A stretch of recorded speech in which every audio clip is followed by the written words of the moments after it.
வணக்கம் நண்பர்களே. வெற்றி துளசி சீரியல் சும்மா பரபரப்பாக போயிட்டு இருக்குன்னே சொல்லலாங்க. ஒரு அதிரடியான கதைக்களத்தில் பார்த்தோன்னா நம்ம துளசி தான் மதியாட்டு அஞ்சலியை நடிக்க சொல்லியிருக்காங்க அப்படின்னு அந்த இடத்துல தெரிய வருதுங்க. அதோட சிவராமன் உயிரோடு தான் இருக்காரு. அவரை இந்த மகேஷ் என்ன செய்தான் அப்படின்னு நேர்மையாக நீ அஞ்சலியாக இருந்து கேட்டியனா அந்த மகேஷ் உண்மையை சொல்ல மாட்டான். உன்னை பயப்பட வச்சுட்டே இருப்பான். அதுவும் நீ மதியா அடாவடியாக நடந்து அவனுக்கிட்ட கேட்டால் கண்டிப்பாக உண்மையெல்லாம் கறந்துடலாம் அப்படின்னு நம்ம துளசி தான் மாஸ்டர் பிளானை போட்டு அஞ்சலியை மதியாட்டு நடிக்க வச்சு நம்ம மகேஷ்ட இருந்து உண்மையெல்லாம் எடுக்க போகிறாங்கங்க. அதை பற்றி தான் நம்ம இந்த வீடியோக்குள்ளே பார்க்க போகிறோம். அதுக்கு முன்னாடி சேனலுக்கு லைக் அண்ட் சப்ஸ்கிரைப் பண்ணுங்கள் ஃப்ரெண்ட்ஸ். பக்கத்தில் இருக்க பெல் ஐக்கானையும் கிளிக் பண்ணுங்கள். அப்போ தான் நான் போடுற ஒவ்வொரு வீடியோவும் நோட்டிஃபிகேஷனாக உங்களுக்கு கிடைக்கும். வாங்க ஃப்ரெண்ட்ஸ் வீடியோக்குள்ளே போகலாம். ஃபஸ்ட்டு எடுத்த உடனே பார்த்தோன்னா ஒரு பெரிய பரபரப்பான கட்டம் தாங்க. நம்ம அஞ்சலி கிட்ட அதாங்க மதியாட்டு நடிக்கிறாங்கல்ல அவங்க கிட்ட நம்ம துளசி கேட்குறாங்க, உன்னை பார்த்தா எனக்கு சந்தேகமாக இருக்குது, நீ பழைய அஞ்சலி இல்லையே அப்படின்னு கேட்குறாங்க. என்னடா நம்ம இவளை நடிக்க கூட்டிகிட்டு வந்தா இவ பயங்கர கெட்டிக்காரியாக இருப்பா அஞ்சலியை விட.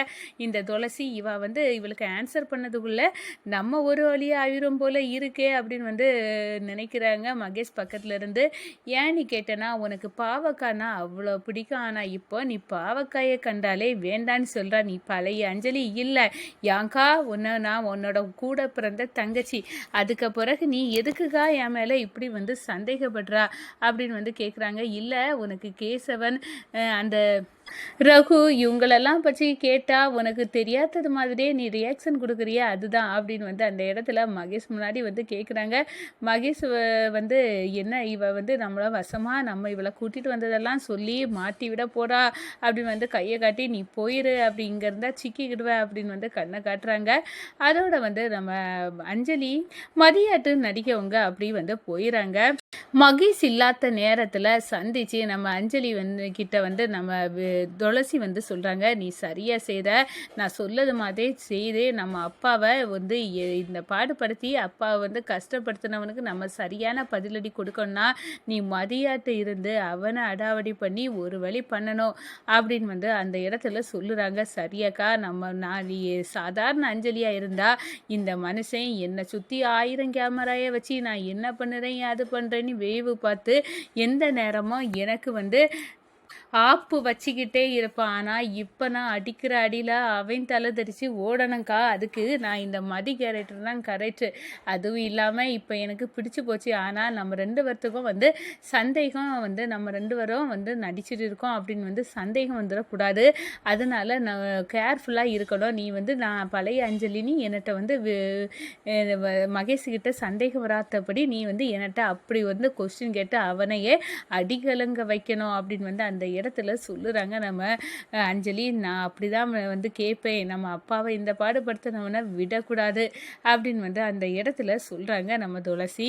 அதே நேரத்தில் மேலே போனால் நம்ம மகேஷை பார்த்து கேட்குறாங்க, என்னடா நான் மூச்சுக்கு 300 வாட்டி ஃபுல்லாக அந்த மீன் பொரியல் நண்டு அப்படி எப்படி தின்னு இருந்தேன், எனக்கு இங்கே வெஜிடேரியனை போட்டு என்னை வெறுப்பேற்றியாடா அப்படின்னு கேட்குறாங்க. எனக்கு இதெல்லாம் ஆகாது, எனக்கு சாப்பாடு இங்கே பெரிய பிரச்சனை, நான் நடிக்க வந்திருக்கேன், ஆனால் இங்கே என் சாப்பாட்டை அதுக்காக நான் விட்டு கொடுக்க முடியாது. எனக்கு இப்போவே மீன் பொரிப்பு அது இதுன்னு வரேன், இப்போ வாயை கட்டிக்க, உனக்கு நான் கேட்கறதெல்லாம் வாங்கி தரேன், நீ எனக்கு பணம் தர அதெல்லாம் சரிதான், ஆனால் நீ இங்கே இலக்கி வச்சிருக்க வம்பை பார்த்தா பெரிய தொந்தரவாக இருக்குது. நீ என்னோட அப்பா அதான் அந்த சிவராமன் அந்த ஆள் இறந்துட்டதா நடிக்க சொல்லியிருக்கல இங்கே, அந்த ஆள் எப்படிடா இறந்தாரு அப்படின்னு அந்த இடத்துல நம்ம மதி துருவி மகேஷ்கிட்ட கேட்குறாப்ப அப்போ மகேஷ் கொஞ்சம் பொய்யை சொல்லி எல்லாத்துக்கும் தெரிஞ்ச கதையை தான் ட்ரெயினில் விழுந்து இறந்து போனார் அப்படின்னு அந்த கதையை விடுறாங்க.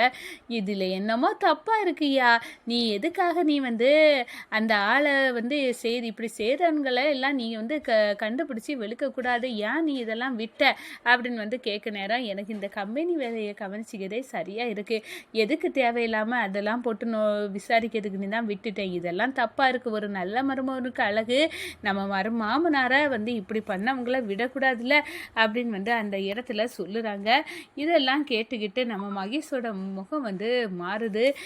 இவளும் சரி எப்படியோ வந்து அந்த சிவராமனுக்குன்னா இவளுக்கும் கோவம் வருது அப்படின்னு வந்து அந்த இடத்துல யோசிக்கிறான். சரிடா அப்படின்னு விட்டுறாங்க. ஆனால் உன்னை நான் சும்மா விட மாட்டேன். எங்கள் அப்பாவை நீ என்ன பாடுபடுத்தின அதெல்லாம் நோண்டி உன்னை நொங்கெடுக்கிறதுக்கு தான் இந்த மதி வேஷம். இதில் நீ வந்து கண்டிப்பாக எல்லா உண்மையும் என்கிட்ட